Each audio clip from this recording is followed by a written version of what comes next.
मधुपुर के जंगल में रानू का एक सब्जियों का खेत था। उस जंगल में सिर्फ एक ही खेत था। सभी पक्षी रानू से सब्जियां लिया करते थे और वो आराम से ज़िंदगी गुजार रहे थे। लेकिन अचानक एक दिन रानू के पति की तबीयत खराब हो जाती है। उसे उसके इलाज के लिए बहुत सारे पैसों की ज़रूरत थी। इसीलिए रानू अपने खेत को बेचने का सोचती है। यूं ही जब इस बात का पता कालू कौवे को चलता है तो वो रानू के पास आता है। अरे अरे रानू, ये खेत मुझे दे दो। अगर ये खेत तुम मुझे दे दोगी तो मैं गरीब पक्षियों की मदद किया करूँगा और मैं इसके साथ साथ अपनी सब्जियों के कभी दाम ना बढ़ाऊँगा। अगर तुम किसी और को दोगी तो क्या पता वो क्या करे, लेकिन तुम तो मुझे जानती हो, हम तो रिश्तेदार हैं। ये खेत तुम मुझे बेच दो। रानू का खेत बहुत अच्छे पैसों में बिक जाता, लेकिन वो खेत सिर्फ और सिर्फ इसलिए कालू कौवे को बेच देती है ताकि जंगल के पक्षियों को कोई मुश्किल पेश ना आए, क्योंकि वो खेत एक ही था जो उस पूरे जंगल में था। उसके अलावा पूरे जंगल में कोई सब्जी ना थी, सिर्फ और सिर्फ सूखा दाना था, वो भी बहुत मुश्किल से मिला करता था। यूं ही कालू कौवा तो पहले पहले सब्जियां अच्छे दामों में बेचता है। यूं ही जंगल के पक्षियों को भी कोई मुश्किल ना हो रही थी। दूसरी तरफ रानू के पति की मृत्यु हो जाती है। वो इतने पैसे खर्च करके भी अपने पति को बचा नहीं पाती, लेकिन उसे ये इत्मीनान था कि उसने खेत किसी गैर को नहीं बेचा। कालू कौवा उसी की तरह जंगल में अच्छी सब्जियां बेच रहा था और पक्षियों को कोई मुश्किल ना हो रही थी।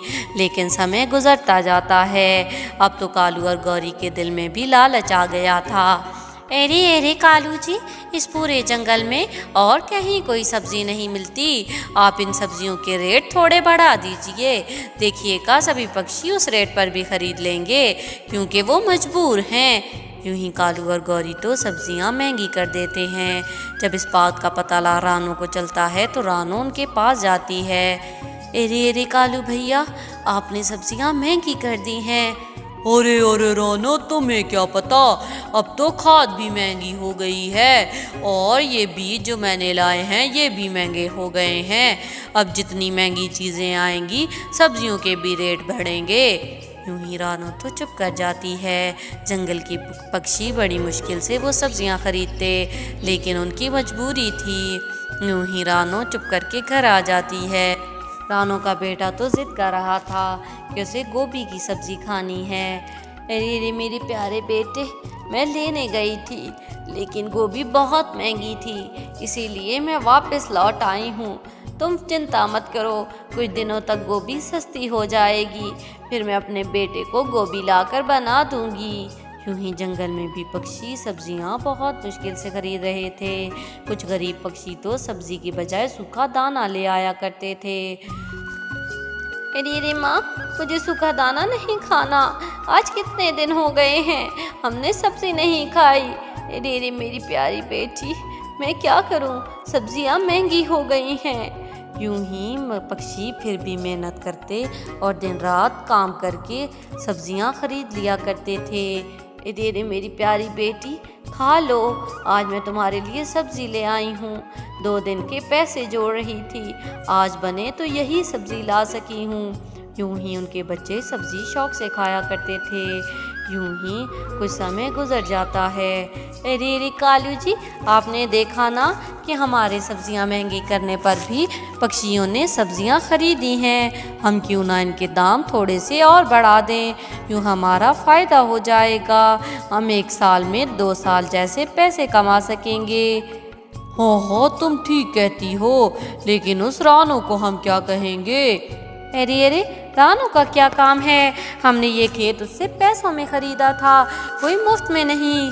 अरे तुम जानती हो, रानू के पास बहुत अच्छे ग्राहक थे, लेकिन उसने ये कम कीमत पे हमें इसलिए बेचा था कि हम पक्षियों का एहसास करेंगे। अरे पैसे तो लिए थे ना, और ये कहाँ पर लिखकर उसने रख दिया था कि हम ऐसा ही करेंगे। गई रात और गई बात, उसको छोड़िए और पक्षियों से बात कीजिए कि अब सब्जी और महंगी कर दी गई है। यूं ही कालू कौवा तो सब्जी को और महंगी कर देता है। यूं ही बामुश्किल कुछ पक्षी वो सब्जियां खरीदते और दूसरे पक्षी सूखे दाने पर गुजारा करने लगे थे। जो सब्जियां खराब हो जाया करती कालू कौवा और गौरी कौवी वो फेंक देते, लेकिन किसी गरीब के काम ना आते थे। यूं ही जंगल के सभी पक्षी तो बहुत परेशान हो गए थे। रानो कालू के पास जाती है। अरे रे कालू भैया, आप ये क्या कर रहे हैं? सब्जियों के दाम तो आसमान को छू रहे हैं, यूं तो पक्षी भूख से मर जाएंगे। अरे अरे रानो, ये खेत अब हमारा है, ये हमारी मर्जी होगी कि हम कितने में सब्जियां बेचते हैं और कितने में नहीं। अब यहाँ से तुम तबाह हो जाओ, जब देखो नसीहतें करने आ जाती हो। यूं ही बेचारे पक्षी तो बहुत परेशान थे। अब तो उनसे कोई सब्जी ना खरीदता। उनके बेचारे बच्चे बिलखते रहते, अरे रे माँ, मुझे सूखा दाना नहीं खाना। अरे रे मेरे प्यारे बेटे, मैं कुछ नहीं कर सकती, सब्जियां बहुत महंगी हैं, मैं कहाँ से लाऊं? यूं ही उनके बच्चे भी सूखे दाने पर गुजारा करने लगे थे। गरीब पक्षी बहुत परेशान थे, लेकिन कालू और गौरी को कोई एहसास ना था। वो दोनों सब्जियां ले जाते और घर जाकर आराम से खाया करते थे। यूं ही समय गुजरता जाता है। एक दिन पास के जंगल से कुछ चीलें आती हैं। उनमें से एक चील को सब्जी की खुशबू आती है और वो उनके खेत में आ जाती है। अरे अरे, किस भाव सब्जी दी? मेरे बेटे की शादी है, मैं अपने सभी खानदान की दावत करना चाहती हूँ। अरे अरे, ये सब्जियाँ तो बहुत महंगी हैं, अगर खरीद सकती हो तो बताओ। अरे अरे, बता तो सही, किस दाम में दी? अरे अरे, ये आलू 1000 रुपए किलो हैं। अरे अरे, तुम्हारा दिमाग खराब हो गया है क्या? एक तो मैं तुमसे शराफत से पैसों की बात कर रही हूँ और ऊपर से तुम मुझे ही बता रहे हो कि तुम 1000 रुपए की बेचोगे। अपना मुंह देखो, ये सब्जियाँ तो 100 रुपए किलो बिकती हैं, जो तुम 1000 रुपए में बेच रहे हो। अरे अरे, खरीदनी है तो खरीदो, वरना यहाँ से चलती बनो, हमें कोई फर्क नहीं पड़ता, हमारे पास और भी बहुत से ग्राहक हैं। अरे अरे, तुम्हारी इतनी जुर्रत कि एक साधारण से पक्षी होकर चील से बहस कर रहे हो। अरे अरे, हम किसी से नहीं डरते, ये खेत हमारा है और ये हमने पैसों से खरीदा है। अच्छा अच्छा, तो अभी फैसला हो जाता है। यूं ही वो चील कालू और गौरी को बहुत मारती है और उनको मार मार कर जख्मी कर देती है।